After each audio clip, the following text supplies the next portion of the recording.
Hello, my name's Wade, aka the Past Caring Coach, and for those that haven't watched the introductory video in this series, I'm documenting my 2025 quest to hit a 500 kilo competition powerlifting total. I compete in the IPF in both the sub 93 and sub 105 kilo weight classes, and I'm 62 years old, and that makes me a Masters 3 lifter competing against other 60 to 70 year olds. Now, for Americans still living under the Roman measuring systems, 500 kilo equates to about 1,100 pounds. Now, the approach that I'm using will involve examining all aspects of my training and daily life, and I'm going to try and find areas where I can find marginal gains to make improvements in my total. In this video, I want to talk about my starting point, detail what I'm aiming for, and talk later more generally about goal setting for lifters. So where is my starting point? Well, in July 2024, I won the All England Powerlifting Championships in my age group in the sub 105 kilo weight class. I did that with a 467 total, and that got me a place in the England team at the Commonwealth Championships in South Africa in October last year. There I totaled 465 kilograms. Now, in the first week of February 2025, I competed in the North Midlands Winter Open.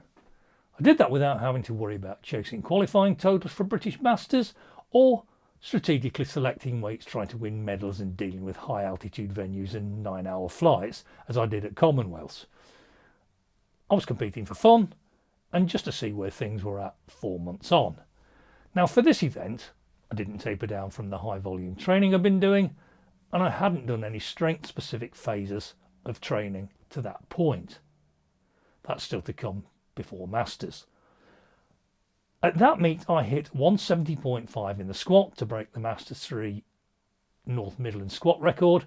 I did a bench press of 117.5 and a 195 deadlift for a 483 kilo total. This was really pleasing, and I had done 122.5 kilos in training on the bench, but I hit the rack up right on the way up and lost the required tension to complete the final lifting competition. I'd also been struggling in training with the deadlift, where 190 just stuck on the floor a week before the competition. So I took some conservative numbers at that meet and opted for 195 on the last deadlift. And with hindsight, 200 would have been a struggle, but looking at the video of the final attempt would definitely have gone. And the failure the week before was clearly because I wasn't fully recovered from the earlier very hard training sessions. Had I achieved that 122.5 bench and the 200 kilo deadlift, that would have given me a 493 kilo total. So as you can see, a 500 kilo total becomes a very realistic target for Masters in June. Now, in the first week of April, I entered the North Midland Masters competition in the 93 class. That was designed to get a qualifying total as both a sub 93 and a sub 105 kilo lifter. That would give me the option of being able to compete at British Masters in either weight class. It also gave me a chance to extend my own divisional 93 records and a chance to see how far I'd come since I last competed as a sub 93 lifter. I'd also cut weight, and I wanted to see how much weight or how much strength I'd lose, and that would help to determine what my optimal weight class was, 93 or 105.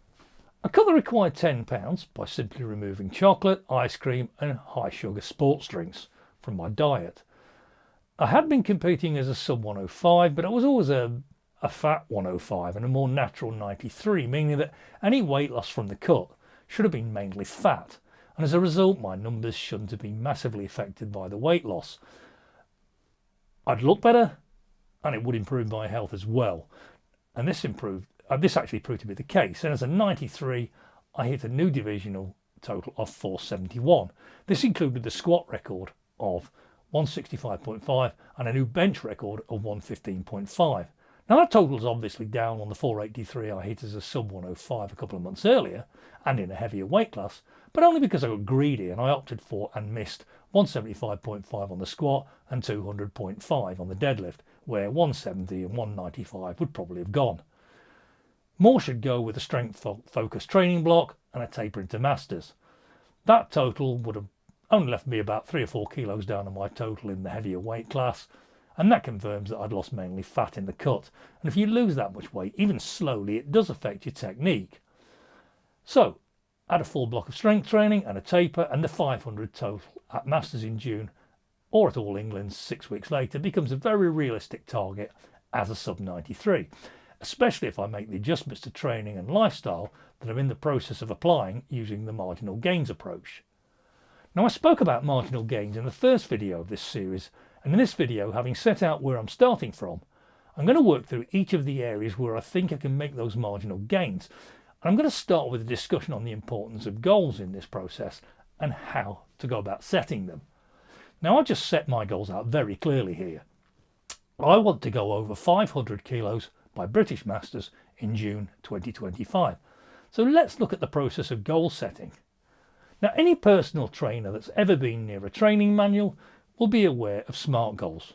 The idea is that goals should be specific, measurable, achievable, and relevant. They should also be time-based. Take the initials and you get the acronym SMART. Now, this is an idea from a guy called George Doran from 1981 who was writing about business management. But the idea of SMART goals is applicable to any discipline requiring goal setting.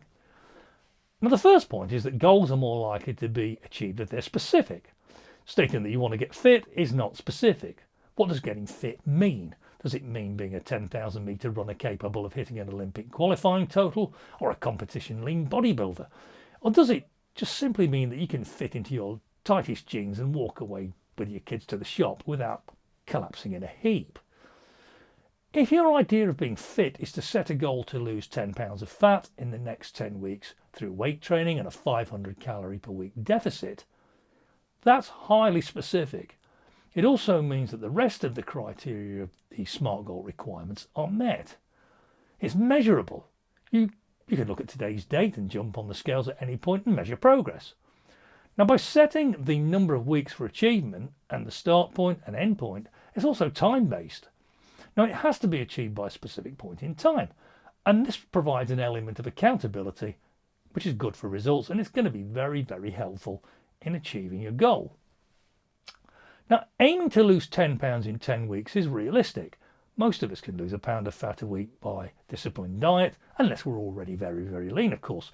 So the aim ticks the achievable and the relevant boxes. So the idea of having SMART goals is a really useful one because you're immediately starting to go beyond procrastination and pondering on or dreaming about an outcome by clearly defining it and making it realistic and achievable. Add a plan and you have a map with a set of steps. That simply needs action to set that plan in motion. You then need to simply complete it. If the map and the steps outlined are realistic, the only reason you won't achieve your goals is a lack of adherence to the process. So let's apply this to my goals. The goal is very specific. I want a 500 key total. The goal's measurable. Competition and training totals are going to be available throughout. They're achievable and realistic. With the right training, meet day attempt selection, and with the right use of marginal gains that I'm proposing to use to improve my numbers, those numbers should be there. Masters is in June, and so the timescale requirement is met. So I'm good to go. Now, on January 1st every year, gyms are full of resolutions, and by the 31st, full of broken promises. So why is this the case? Now, as part of my search for marginal gains, I want to look at the psychology surrounding adherence to plans and behaviours in some detail, because it really is the difference between those of us that end up loafing on the couch in front of Netflix and those that dream that little bit bigger and actually do things, and in some cases achieve some fairly lofty goals. Why do we all set goals and make plans, but only some of us stick with those plans? Now, we'll see what the science says when we look at diet, because that is the obvious area where a lot of people struggle, and it's an area where I particularly struggle with. Now, plenty of people have SMART goals, and some may have a trainer who's given them a perfect plan to achieve them. But how many are motivated enough, or motivated at all, to actually follow through and stick to the plan? And here's the big thing. How many are willing to do the ugly things that are typically required to achieve those goals? Now, being fit and looking good is sexy. It's great. And we all know that it's good for us. Sadly, getting there and staying there is not easy, and it can be sweaty, hard work and painful. And more so if your starting point is 100 pounds away from your dream physique. So we really need to understand our motivation, our why we do what we do, because I'm like plenty of others. I'll see rubbish and I'll eat it, even though I know it isn't conducive to me lifting as much as I need to, or to getting the international selection that I desire. I'll eat garbage, even though I know that it's not good for my long-term health. And like plenty of others, dietary self-sabotage is a real issue for me, and I'll openly admit that.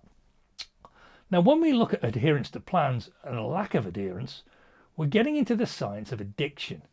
Every alcoholic and overweight person would love to change that status, and many vow to do so, often a number of times in their lives and with varying degrees of success. So why do some of us succeed but others more typically fail in their efforts to get and to stay in shape?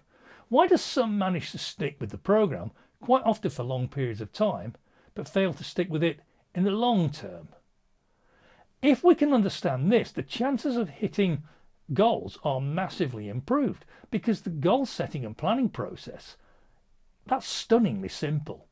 We pick a sensible goal, find a sensible plan to achieve that goal, follow the plan.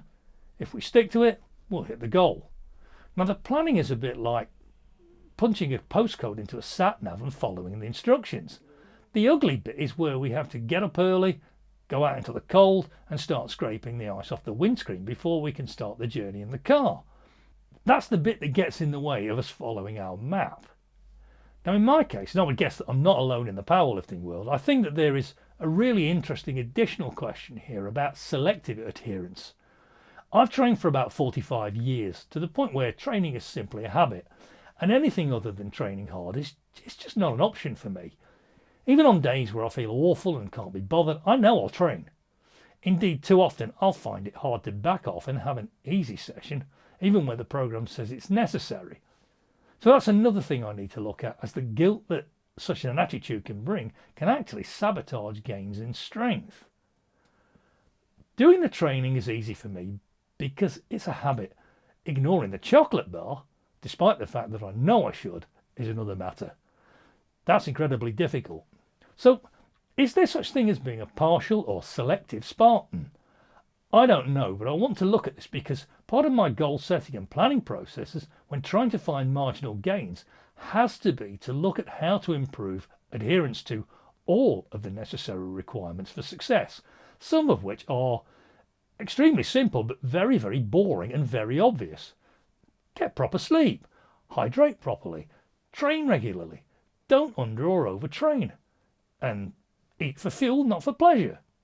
So why can some of us do it permanently, some temporary and some never? If I can crack that one, I think I won't just see marginal gains, that will produce massive gains. Now, motivation will get its own fuller discussion on the diet and on the psychology when I look at them in later videos, but having outlined the starting point and established my goals, the next stage is to make it easier to achieve those goals, and a key step in that process is planning the steps to achieve them. And that leads to a consideration of programming. However, before we look into programming of your training, and when you see me actually lift some things, part of that planning process has to be to look at the support network required for powerlifters. Sure, you can do it all yourself, but should you? I've put this before programming because if you choose to get a coach, programming is their job. So having a good support network and finding a good pit crew must come before any considerations of what your program looks like. So we'll look at that in the next video. Please do the like and subscribe thing, and in the next video, as I suggested, I'm going to look at those support networks, and that's going to be the next stage of the road to 500 kilos. Thank you for watching, and if you're looking for coaching, you can contact me at the link below.